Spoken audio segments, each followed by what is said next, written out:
over 30 years, Point of Grace has shared music, faith, and friendship with listeners across the country. Now Denise, Lee, and Shelley are inviting you into their circle. Welcome to Circle of Friends, the podcast. It's Point of Grace. Each week they're talking real life, current events, stories of true friendship, wisdom from God's Word, and all their favorite things. If you're looking for a little company, a few laughs, and a lot of Jesus to hold it together, Circle of Friends, the podcast is waiting for you. Subscribe now wherever you listen or watch podcasts, and circle up with Point of Grace.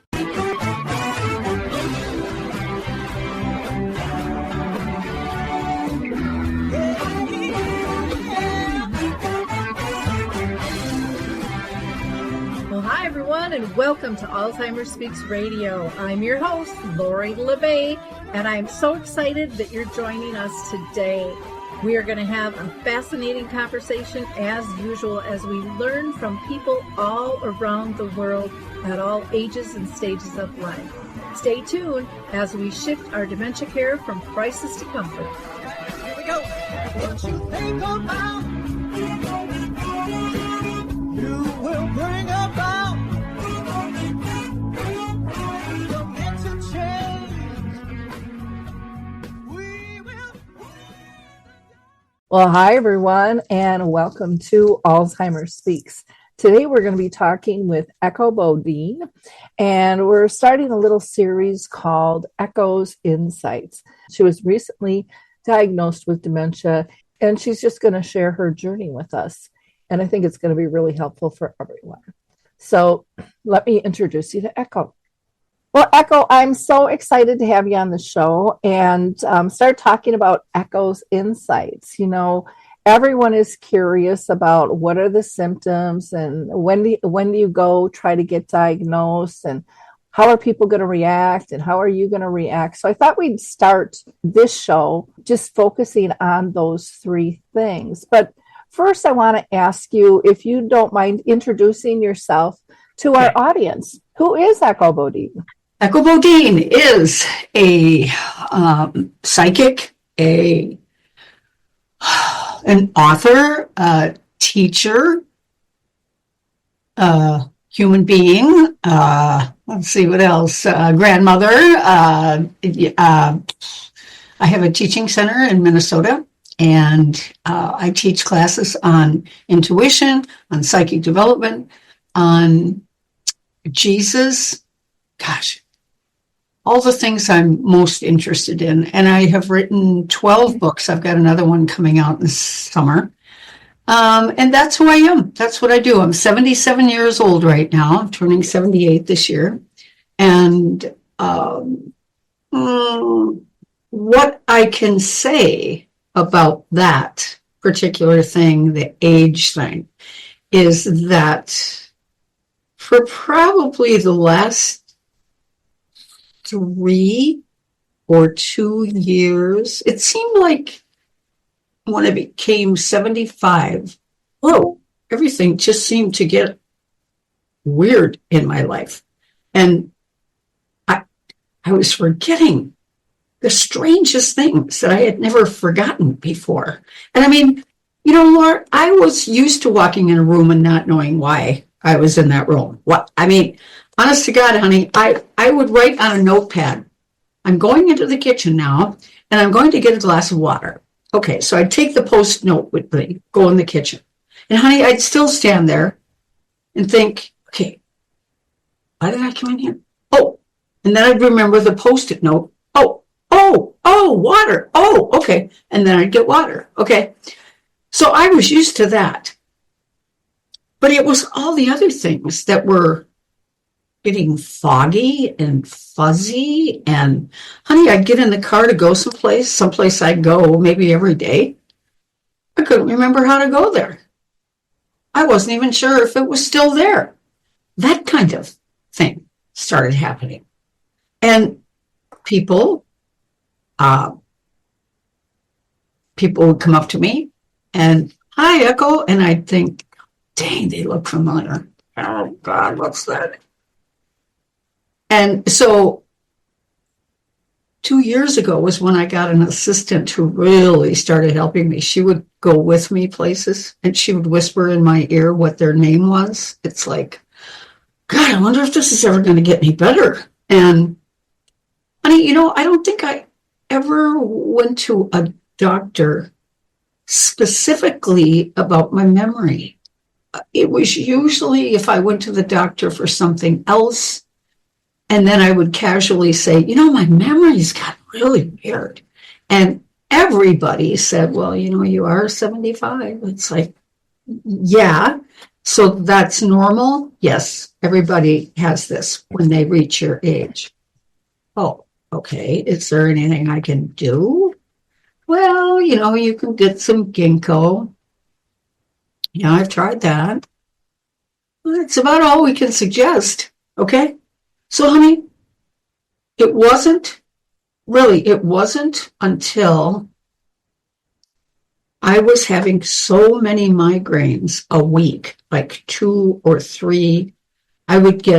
There were many times I was getting 2 migraines a day. It was getting ridiculous. My head was always in pain. And so I went to a neurologist and said, I'm having these terrible migraines. Is there anything you can do? And okay, she said, is there anything else? I said, my memory. I said, I know I'm 77, but I said, really? This is how we're supposed to live like this? I feel like I'm in a daily fog when I wake up, and it's like I have to remind myself, what do I do when I wake up? Okay, and then I do what? Oh, yeah, okay, and then what? Okay, and honey, she said, okay. She said, I can help you with your migraines. And she said, but let's do some blood work and just rule out some things. Okay. I didn't even know what things were, what she was going for. And went back a week later. And sweetheart, she sat down with me. She says, well, we do have some results here. You have Alzheimer's. Honey, it's like somebody just spoke to me in French. Wait, what? Oh, and my first thought was, wait, old people get Alzheimer's. I don't have Alzheimer's. I can't have Alzheimer's. I'm only 77. Okay. But then I thought, wait a minute. This is a good thing because now I know there's a reason why I live like this every day. And why my assistant has to remind me 2 times a day what I'm going to teach that night. Okay. And I would teach a class at night, and 2 or 3 times through the class, I would go blank. Oh my God. Okay. So I start writing more notes. Okay. It was like, how can a person live like this? And the other thought I had too was always, how long is this going to last? Is this going to be like this for the rest of my life, where I need somebody walking with me through life to help me with all of this? This is bizarre. So I know this sounds silly, but I felt really relieved to find out there was something wrong. And she gave me some really good help with the migraines. And that has helped a lot. My head isn't in constant pain anymore. So it's been, honey, the way I look at it lately, I feel like I'm on the outside of myself, just watching how I am performing in life. And I notice things, little glitches. Okay. And then I focus on that glitch. Like, all right, what can we do about that? Okay, we can write more notes. The doctor said to me, she said, the problem for Alzheimer's people is they've got so many notes written all over their house that they don't even look at them anymore. I said, yeah, that's starting to happen to me. They're everywhere. And she said, just write down things that are really important for you to remember. And that has really helped me a lot. So you asked me, who is Echo Bodine? And I just took off. Okay, so now I'm going to come back to you. Well, no, that was really, really helpful. And I loved when you said it was good to get the diagnosis. I hear that all the time from people, even though there's fear when people think this is what it might be. Yes. They are so relieved because for most people, it takes them 2 or 3 years to get a diagnosis. Yes. And the blood work is fairly new. Not even all the doctors know that it exists and stuff. And it's nice that you went to a neurologist who is a specialist because primaries no less than the neurologist typically. And so many people, even with memory loss, I hear all the time people getting diagnosed with depression. Well, you must just not be happy with life. And here's a little pill, that'll fix that. Or if it's younger, they'll say, oh, you're just going through a midlife crisis right now. Oh yes, honey. Yeah. Menopause. Mm-hmm. That's another excuse for. Yep. Yeah. With my mom, they told her that for 10 years. Yeah, I know. Yeah. I get it. Yeah, I know. Yeah. And there's a lot of correlations and a lot of overlap and yet they always have to start with the basic. What are you eating? What kind of medications? Because those can crisscross and have side effects. And how are you sleeping? Do you exercise? That'll get more oxygen to the brain, and all of those things can help. But it's a long process when you have to keep going back into the doctor for most people. And it sounds like you noticed it, a while before you went in, and you went in for something else, not knowing they were going to find that. Caring for someone with dementia is one of the toughest journeys, but you don't have to do it alone. I'm Allison Schreier, and my experience caring for my husband inspired me to create Zinnia, a therapeutic streaming service designed to support people living with dementia and reduce caregiver stress. Zinnia offers research-backed videos intentionally created for people with dementia, engaging, calming, and easy to follow. Whether you need to ease agitation, create moments of joy, or make daily routines smoother, Zinnia is here to help. Family and professional caregivers use our content to turn challenges into opportunities for connection.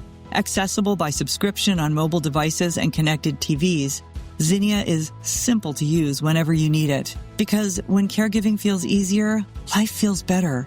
Go to zinniatv.com and sign up for a free trial today. Use the code RESOURCE for 15% off an annual Zinnia subscription.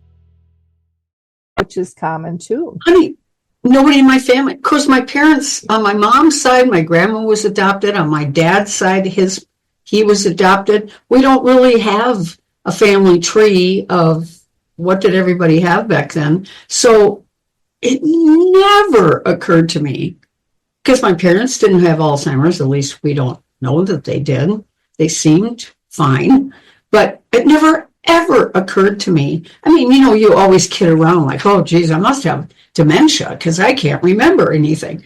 But yeah, I heard all of those same things, honey, that, midlife crisis, menopause,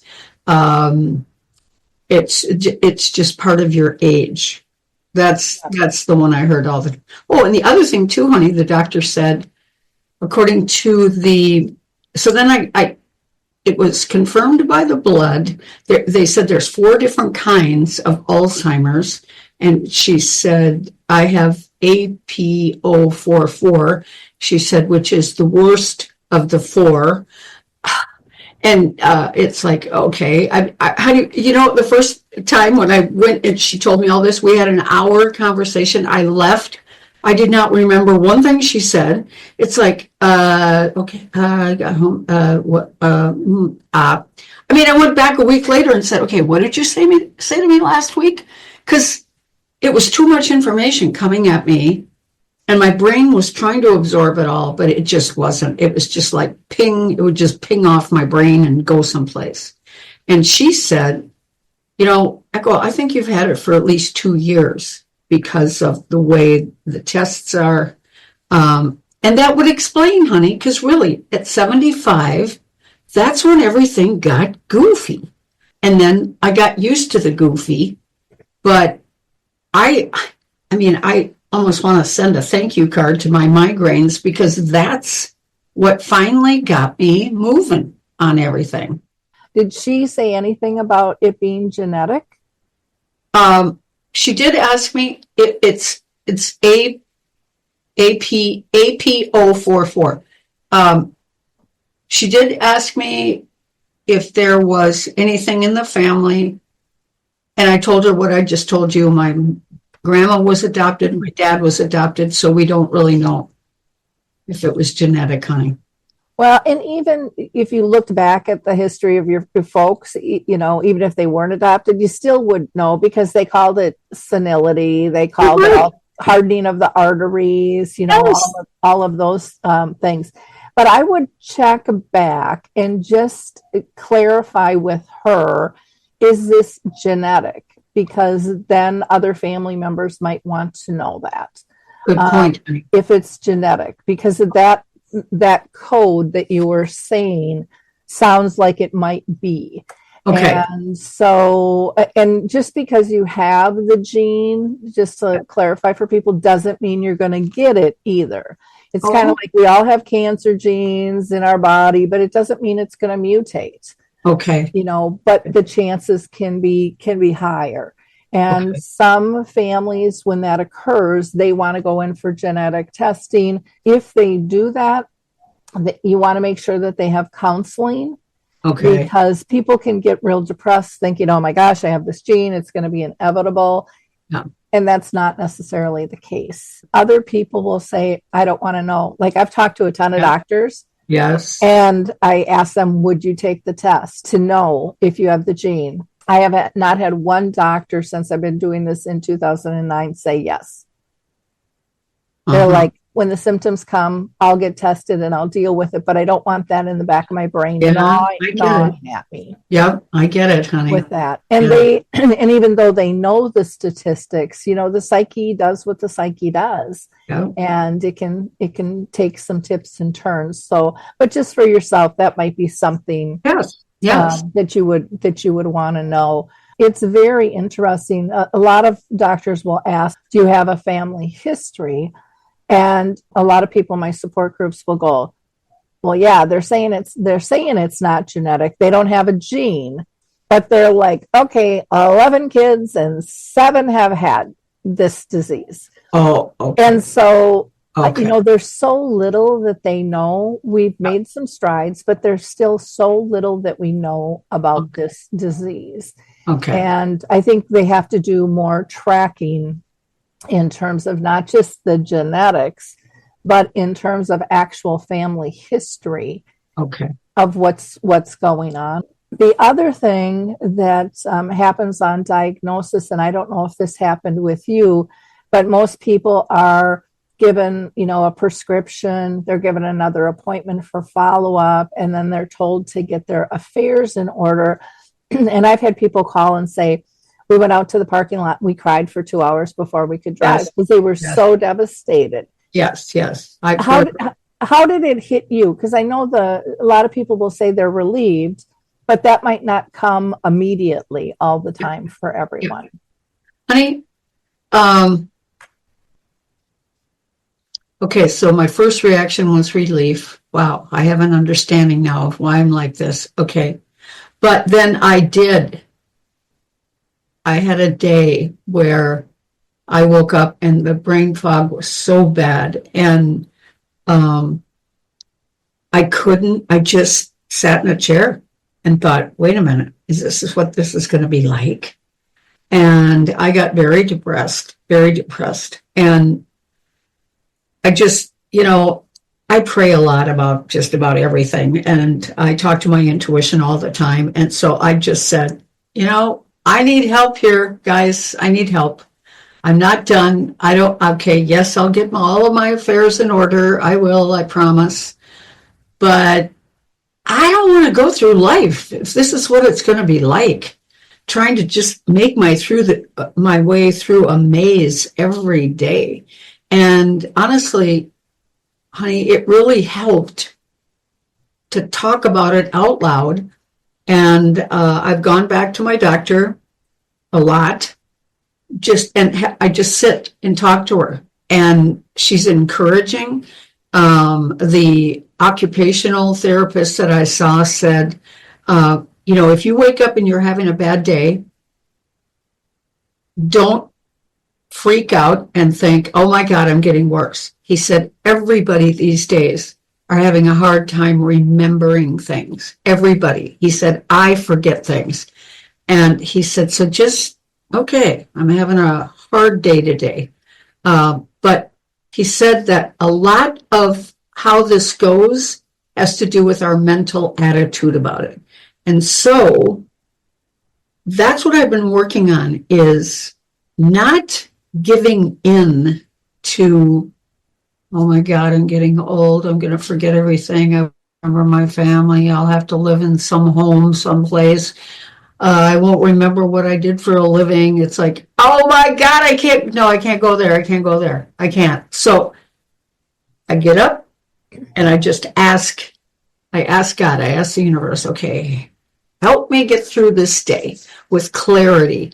And honey, it's been working. It's been really helpful. So my attitude, I don't sit here and think about how it could be. I'm just focusing on how it is right now. And so far, so good. So far, so good. Yeah.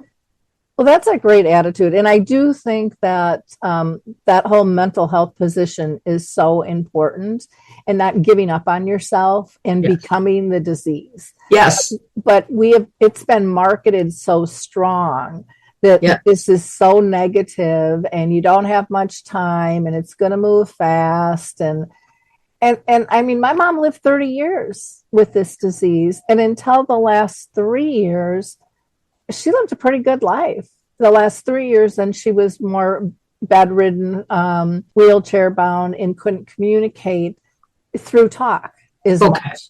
Okay. But her whole body could still communicate to us, but we had to slow down to read what she was telling us, just like we do with a baby. Babies can't say, hey, I got to poop, or change my diaper, or I'm hungry. We listen to the cries and the movements and all of those things. We look in the eyes, and all of those pieces are really critical for us as individuals to know what our body is giving off, and then being able to read others. And we really kind of take that for granted as we get older. But I also have I find this just fascinating, and it seems absurd, but yet I think it all wraps into, when there's a chronic illness, you want control. But people step up their expectations. Like when you said, well, I got down. Well, you've gotten down before you were diagnosed. Everybody has. But we put everything on this pillar of it's got to be perfect. It's like life was never perfect before. We've had misunderstandings. We've forgotten things. We've gotten lost. We've done all kinds of stuff in our lives. Yes. And it wasn't perfect. But again, I have this phrase where I say, I think dementia is really here to teach us some great, great lessons. I agree, honey. To slow down, to pay attention, to develop relationships, and to focus on the individual and not these outside characteristics of whatever it might be. If it's an illness or a title, those really they don't matter to me at all anymore. It's connecting with the person. And so I love how you are using your spirituality to help guide you. I've heard that over and over from people, how much that helps. I love when I first read on one of your Facebook posts, you just kind of came out, boom. I've got Alzheimer's. And I was like, I felt sad and joyful at the same time. More joyful though, because I knew that you were really going to do something good with having this disease to help change people's perceptions of what it is and what it's like and how to live with it. And I've seen people, because I've been, working with people with dementia for years and lived alongside it with my mom. And what I found was the more open and authentic you are about it, I want to say healthier, and really almost on a mental health level, people were and stayed connected. Yes. And not that they might not have lost some people in their lives that didn't want to deal with it or they were scared of it. Yep. But the ones that they stayed with were so much more powerful connections. They ran even deeper. Looking for a simple way to stay rooted in God's Word every day? The Daily Bible Devotion app by Salem Media gives you morning and evening devotionals designed to encourage, inspire, and keep you connected with Scripture. Plus, you'll enjoy daily Bible trivia and humor, a fun way to learn and share a smile while growing in your faith. Get the Daily Bible Devotion app for free on both iOS and Android. Start and end your day with God's Word. Search for the Daily Bible Devotion app in the App Store or Google Play Store and download it today. Yes. And they felt more purposeful. Yes. Honey, I can't tell you the difference it made when I was first diagnosed, I told maybe just my family and a couple other people, and people said, "Oh, you got to keep this a secret. You can't share this with people." And I said, "Why? I have to." And they said, no. This is going to hurt your business. I'm like, hurt my business? How? And they said, it's not going to be good for your brand. My brand, right. So I kept it to myself for about, maybe a week. And I thought, I don't care about my brand. I don't care about my business. I can still be psychic. I can still do healings. I can still write books, but I can't do all that if I'm feeling like I've got this big secret. And the other thing that weighed on me heavier than anything was, I'm going to try to pretend that I'm normal and that my brain is normal. No, I can't. And so, honey, I did. I wrote up this big thing, put it on Facebook. I have Alzheimer's. And oh my God, I felt like a 800-pound weight had lifted off my shoulders. And honey, I just said simple things to people like, when you see me, will you just please say, "Hi, it's me, Lori." And then I don't feel alone anymore. And I am so glad that I have told people, because the way it feels now in my world is that people don't expect me to be normal. I hate to say it like that, but they don't expect certain things from me anymore. They go with the flow with me now, because that's what I need. I need to, honey, I used to be so proud of being a huge multitasker. Okay. Oh, I was so proud. I could do 5 things at the same time. Now I do one thing at the same time. And I've had to learn that it's okay to do one thing at a time, which in the beginning drove me nuts. But now it's like, no, if I just have to think of one thing, then I can put all my energy into that. And I don't have to think about, okay, I can do the laundry, put the dishes in the dishwasher, get the car fixed, pick up my grandchildren, blah, blah, blah, blah, blah, blah, blah, all in a matter of an hour. Okay, now it's all right. What's the priority? And I love it. I love it. It's a gift. Honestly, honey, it's a gift to just have to focus on one thing at a time. Well, and there's studies that show multitasking ain't what we thought it was, and so that's really been interesting, because I've always been a huge multitasker too. And I know as I age, it's like, and I don't know if I don't like it as much. I don't like the stress of it anymore, because it is stressful when you have all of these things. And it's like, I'm at the age now, I just want peace and calm. That's all I really want. Even like my grandkids will say, "Well, Grandma, what do you want for Christmas?" I just want peace and calm. And look, it's really simple. You make me a card. I don't want you to buy me anything or come give me a hug or, let's read a book together or play a game. Yes. It's just really, really simple. I know. And I think the other thing that people don't understand, Echo, is when you have to feel like you have to live a double life. Yes. You're hiding that disease, and then you have to show up. They don't have a clue. The general public does not have a clue how taxing that is on somebody's body. Yes, it is. And I have heard that for years, and then people go, oh, I'm just exhausted. Well, it's because you're on this high alert. Yeah. And nobody wants to be on high alert to feel like they fit in. Yeah. We just want to be accepted. And so I really applaud you. And I have to say, I took one of Echo's classes last night. It was amazing. It was wonderful. And I asked her today before we started, did you do all the Zoom and everything yourself? And she was answering the questions and following her outline, if you had an outline. But I mean, you were really going through things, and it was wonderful. And she said, yeah. And people think that a person with Alzheimer's or another form of dementia can't do that. And I have seen so many people with dementia start, support groups and Facebook groups, and they speak at conferences. And I mean, people have no idea what is possible. Yep. And so we have to keep that kind of creative door open that anything is possible. Yes, honey. Yes. And honey, I think, I was really happy with the way class went last night. And I was thinking about it afterwards, and I thought, okay, all yesterday, I would just kind of tune in, okay?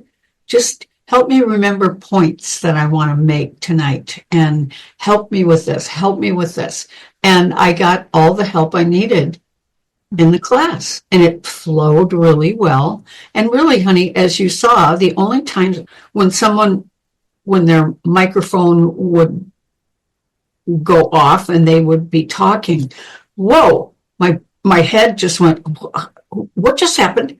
And then I just kind of breathe and go back, and then I'd be okay again. So I mean, it worked. You know what? That happened to all of us when that happened. Yes, it catches you. It throws all of us for a loop. Like, did I just hear something? What's going on? And as an audience member, you're thinking, turn that mic off, you guys. You should know that when you come into something like this. And so it definitely can throw a speaker off track, but it does throw the whole audience off track as well, which is, it's normal because it's something you weren't expecting. No, not at all. No. So, And people are used to that because, I mean, like glitches with the phone when the phone drops or glitches with Zoom, that's all become normal life now. And so people don't get bent out of shape, about that at all. When I first started doing Zoom, it's a little off topic, but and I would have people with dementia. I'd facilitate a conversation called Dementia Chats. And it was hilarious because, in the beginning of Zoom, once in a while, it would crash and we'd have to all get back online or some goofy would happen. Yeah. And, we'd regroup, and sometimes we would have an audience listening in. And it was the people that weren't diagnosed that would get so upset with that little glitch. And people with dementia would say, that's nothing. That's nothing compared to what we live with on a day-to-day basis. This isn't even a blimp on our radar. It's just not that big of a deal. And that's another thing I hear from people with dementia is they really learn to prioritize what's important. Yes. Oh my God. Yes, honey.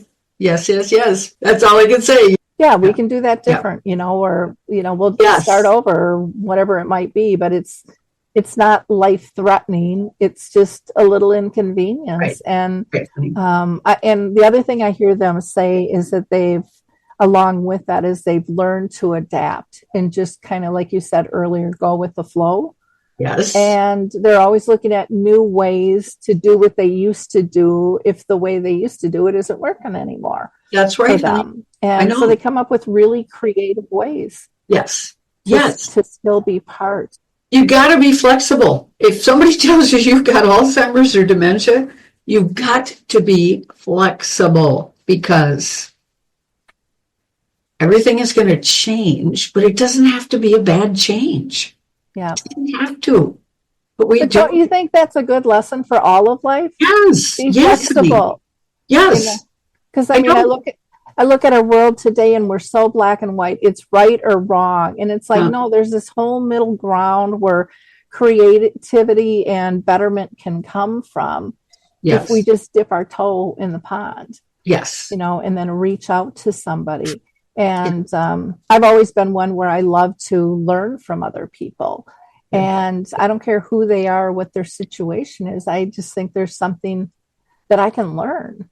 Yes. But not everybody believes in that. But I do think we need more of that. More of the acceptance and curiosity. Yeah.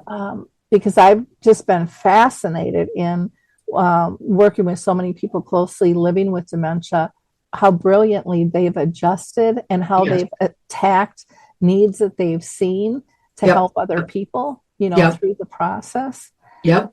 Another kind of topic I want to talk about is wondering what kind of advice you got from your doctor in terms of telling people, because I know a lot of doctors will say, no, not yet. You need to process it first. And others say, no, lay it on the table. Did your doctor or any medical professionals that you were dealing with, did they recommend being open about it? Caring for someone with dementia is one of the toughest journeys, but you don't have to do it alone. I'm Allison Schreier, and my experience caring for my husband inspired me to create Zinnia, a therapeutic streaming service designed to support people living with dementia and reduce caregiver stress. Zinnia offers research-backed videos intentionally created for people with dementia, engaging, calming, and easy to follow. Whether you need to ease agitation, create moments of joy, or make daily routines smoother, Zinnia is here to help. Family and professional caregivers use our content to turn challenges into opportunities for connection. Accessible by subscription on mobile devices and connected TVs, Zinnia is simple to use whenever you need it. Because when caregiving feels easier, life feels better. Go to zinniatv.com and sign up for a free trial today. Use the code RESOURCE for 15% off an annual Zinnia subscription. Honey, I don't recall having a conversation like that. Mm-hmm. And that's not uncommon either. Okay. Yeah, I don't recall that.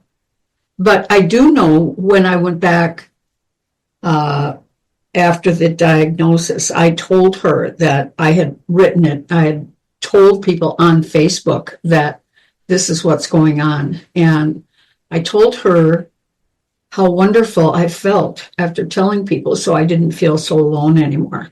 And Lori, I can't explain it, honey. It was like, I felt like, now I feel like people are being very supportive instead of, what's wrong with you? Or instead of getting impatient with me. Even just with my own brother, I've seen a very tender side of him come out where, he'll call me, if not every day, every other day, just to say, hey, sis, how you doing? And it's so sweet. It's like, honey, I'm doing good today. Good, okay, girl, you go for it. And it's just so sweet. It's just so sweet. And then there's other people that they don't know what to say, so they just stay away from me, which is interesting also. Like, I want to go up to them and shake them and say, I'm fine. I just can't remember some things. But it's like, okay, I just let them have their time too, to accept what's going on. So it's been really interesting. And that's how I'm looking at this whole journey is I'm going to look at every opportunity as another way to just look at things, view things, think about things, instead of like you said, honey, black or white. No. I want to look at things from a different perspective. Well, it's interesting too. Another thing that I hear from people living with dementia is when they do decide to tell people, if they don't tell everyone, they kind of pick and choose. I'm going to tell these family members and my best friend. Others get offended when it comes out later. Like, why? I thought we were closer than that. And they get mad. Oh. And I can see that. I can understand that. Like, didn't you trust me? Yeah. And yet there are others, when they hear, it's just like, it's almost kind of like they scatter like a divorce, like they got to pick sides.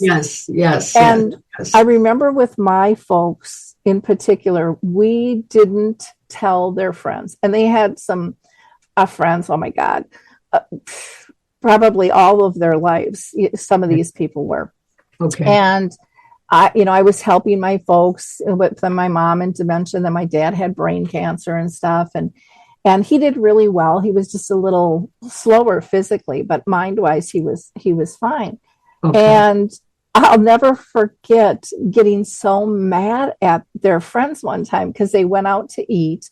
And I would go over and I would make sure that they were both dressed properly and dad had money and all set up to go. And they came back one day going, oh, we're going to go to Texas. And, and I'm like, there's no way in hell they can go to Texas. They could not maneuver a plane. There's no way they could drive. But their friends didn't realize any of that because I had them all kind of set and ready to go. But the other thing was when they got together, they mostly reminisced.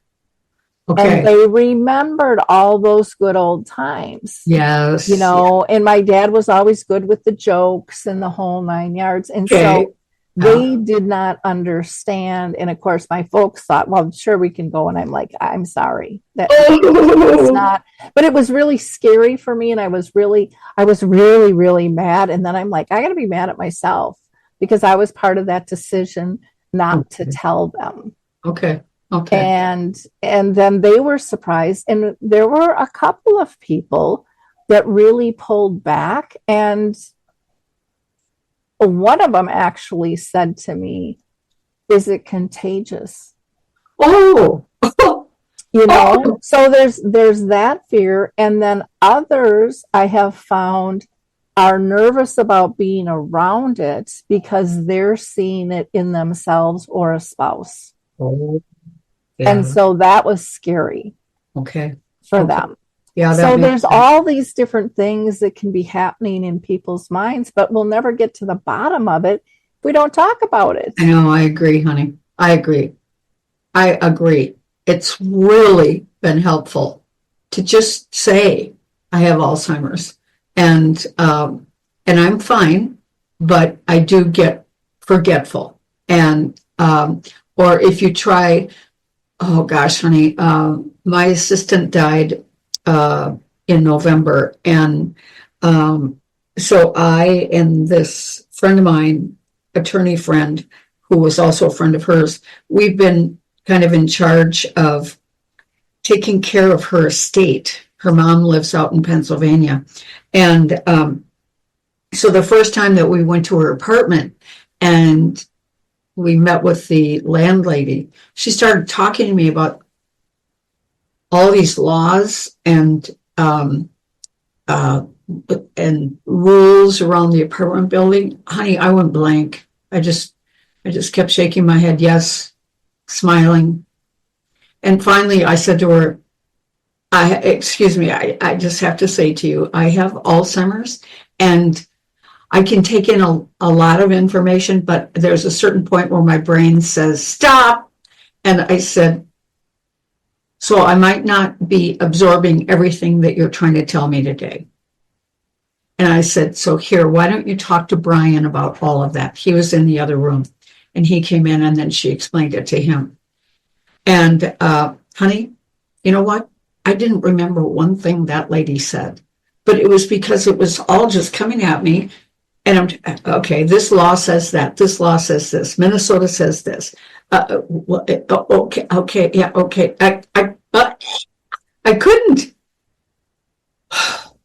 then once I told her, then I felt the pressure off of me to try to take in everything she was saying.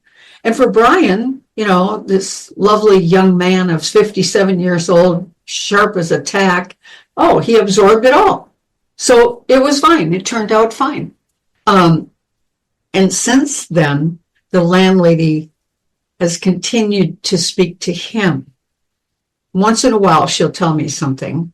And it's like, okay, I get it. Thank you for sharing that with me. So that's the other reason why it's important for me to be open with people so that they don't come at me, start talking to me about all these different things that I'm supposed to be remembering, and then I don't follow through because I don't know what they just said. That's why it's been helpful. Honestly, honey, I encourage anybody with this to tell people so that they don't feel this pressure to be normal. Okay, no matter what age they are. No, it's not. That was the other thing is, I think my third reaction was, wait a minute, is Alzheimer's a death sentence? So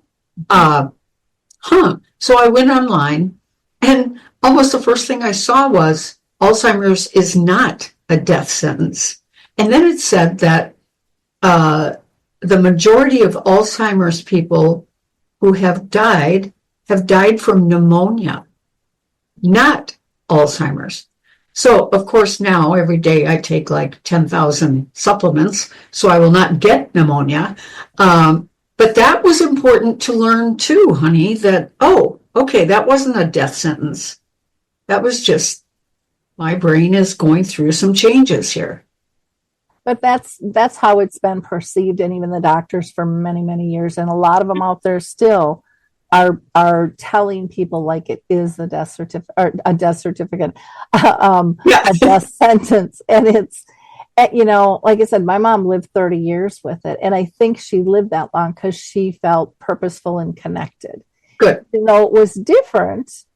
She was connected and purposeful in different ways. Yep. She wasn't in charge of this committee and that committee and on the choir and those types of things. Yes. She was still very connected and felt part of family and community and the whole nine yards. And I still think staying social is probably, and I'm not a medical professional, I'm not a researcher, but from my personal experience and the experiences I've gotten through thousands of people through the years, staying connected is the number one thing that they say is important and validates them. Or even starting new hobbies like art.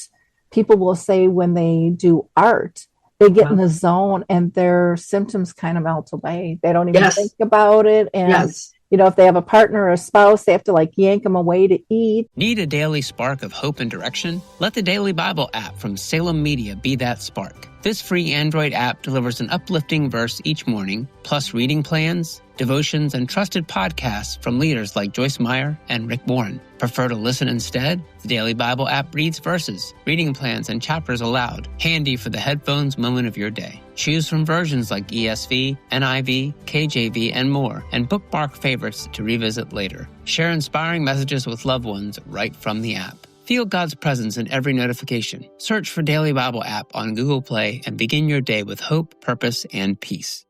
Because they just get in the zone and they're really comfortable and they're creative and they're busy and they're feeling purposeful. And who doesn't want that in their life? I know, honey. I totally agree. Totally. And you're such a creative person on so many levels there. Now, I do want to ask you about, did family or friends or clients ever say anything to you about maybe some of your symptoms that they were noticing things were changing? Some people do and some don't. Honey, I think a few people have said to me, something was changing in you, but I didn't really understand what it was. Mm-hmm. And all of them have said, I didn't say anything to you because I didn't really understand any of it. You just seemed kind of I don't know, spacey or really forgetful or a lot of people just simply said, oh, I get it now. Okay. So they didn't say anything specifically, but yeah, people obviously were observing something, but they didn't know what it was. Yeah. Yeah. Yeah. And sometimes it's nice if we can get that information from those people, and have their voices be heard as well, because it helps other family members and individuals, because no one, everyone has different symptoms. We all think it's just memory, but it's more than memory. It's that executive functioning. It can be depth perception issues. I mean, it's balance, all kinds of stuff come into play. Yes. Temperature control, nightmares. I mean, it's depending on the type of dementia that you have. And so getting people to speak about those things ahead of time, not only will it help people with dementia and other families, but it'll really help researchers too, because they don't really know what they're looking for either in terms of these signs. And so when we all say, oh, now I get it, or that's what that was, or that's why you did it that way. But we're not specific, doesn't help, in my opinion, the greater good of us really understanding the disease. Yes. And yet nobody wants to offend anyone. Once in a while, I'll hear, maybe a close friend or a spouse or a partner will get really frustrated. And sometimes they even get into confrontations. I mean, there's been people who have gotten divorced or almost gotten divorced over like, what is wrong with you? You're just pushing my buttons, and it has nothing to do with that. It's just the brain has changed. Yes. And so knowing those things up front makes a huge difference. It does, honey. Yeah, it does. Amongst people with that. Yes. Well, Echo, this has just been a wonderful conversation. I appreciate you being so honest and just so gracious in terms of the way that you talk about this. You're just comfortable, and you're not anxious about having the conversation, and that helps so many other people listen in without fear. Good. That's what I want to do, honey, I'm being guided daily, and I just want to pass along anything I can to people to take that pressure off of having to be, again, normal. It's the expectations that you feel from others that we put on ourselves. That makes it so difficult. And so that's why I'm telling you, girl, I'd like to wear a sign that says, I have Alzheimer's. Be patient. I know, that's what I need. And that's what I need to give myself. And there are little cards out there that you can carry. So if you go to the grocery store, like some people, one of the first things that goes with a lot of people can be math. And so doing change and stuff like that. And so, or at a restaurant, because, menus can get overwhelming. Yes. And stuff. And so there are little cards that are out there that say, I have dementia. Please be patient with me. And there's also ones for care partners that say, I'm with somebody with dementia. So they can slide a card or something. Okay. That's cool. Calm people down. And there's education. There's dementia-friendly communities out there. And there's memory cafes, which are support groups for people with dementia and their care partners to go to have that safe, and try to create that safe space. Little things in terms of just acknowledging somebody with dementia. Yeah. There was one client of mine who fired his financial planner of years because he would bring his wife with him. And over time, she couldn't really participate in the conversation. And he wouldn't say hi to her. He would talk directly to him. He would never pose a question and he just said, in the middle of one appointment, he said, I'm sorry, I can't do this anymore. I have asked you to be inclusive of both of us. Okay. And when you are ignoring her, you are offending me. Yeah. And I don't want to do business with you anymore. Good for him. I know. And, and people don't realize they're doing that, or they're talking over or above a person who's been diagnosed when they're perfectly capable. Yes. And as the disease progresses, sometimes response will slow, and somebody might need like an extra 11 seconds. And when you count it out, it seems like a lot, but it's like, what does that do to give somebody the ability to still speak? Yes. And give their opinion, if things aren't clicking as fast as they used to. And so, again, for all of us to adjust and adapt to what the person's needs are. And that's not going to happen to everyone, but it's just making modifications. And we've gotten through life this far because we've made modifications all freaking, long. I mean, that's just what we do in life. And yet the cord seems to be pulled sometimes on people understanding the importance of that because they're so nervous and uncomfortable with a chronic illness. Yes. That's right, honey. Yeah. It's funny to think I have a chronic illness. I don't even think like that, honey. Yep. It's just, I just think my poor little brain has got some crap on it. And, okay, we're going to do the best we can, Well, see, and even chronic illness, I mean, people refer to heart disease and kidney failure and there's so many, diabetes, all of those types of things.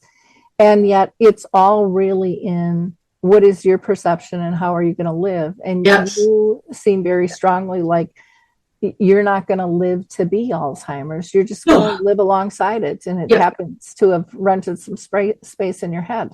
That's right, honey. Yeah, that's what I'm going to do. I'll live with it, and I'm not going to yell at it. I'm not going to get frustrated with it.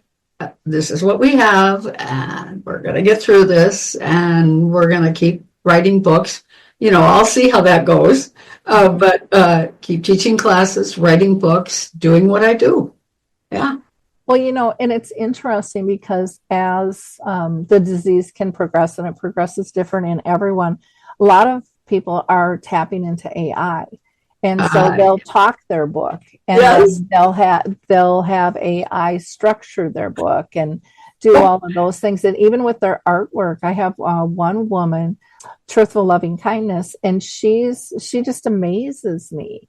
And she's always been a good artist, but she's started with some things where she'll start some artwork, and then she gives it to AI and says, I want this color changed, or this, I didn't quite draw this right. Can you fix it? And AI will change. Oh my God. The graphic, which I didn't even know was possible to do. Oh my God. So there's so many good things that can happen with AI. There's a lot of crappy things too, but there's a lot of good things where it can really assist people in things as well. Good. So, I love it.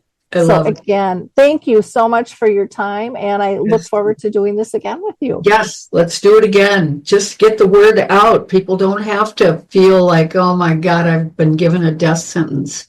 It's just not like that. So I agree. Let's keep talking, honey. Let's keep talking. Okay, sounds good. Well, I hope you enjoyed that conversation as much as I did. I just feel like Echo just exudes hope and has really framed this disease well so that she can continue living her life and living her life well. I hope you will be a giver of hope and like, click, and share. It's not because we count the numbers. We're not chasing that. We just want good, sound, actionable information given to people in need. And there are a ton of them out there. And there's probably a lot of people in your own sphere of influence that are dealing with this that haven't disclosed that they're dealing with this. You can really help them by sharing. And don't forget to visit Alzheimer's Speaks. Check out all of our free resources there. It's just alzheimerspeaks.com. Or you can also check out our Dementia Map, which is a global resource directory as well that we're building slowly. And we encourage anyone who has services, products, or tools to grab a profile and help us reach as many people as we can around the world. Thank you. Bye now.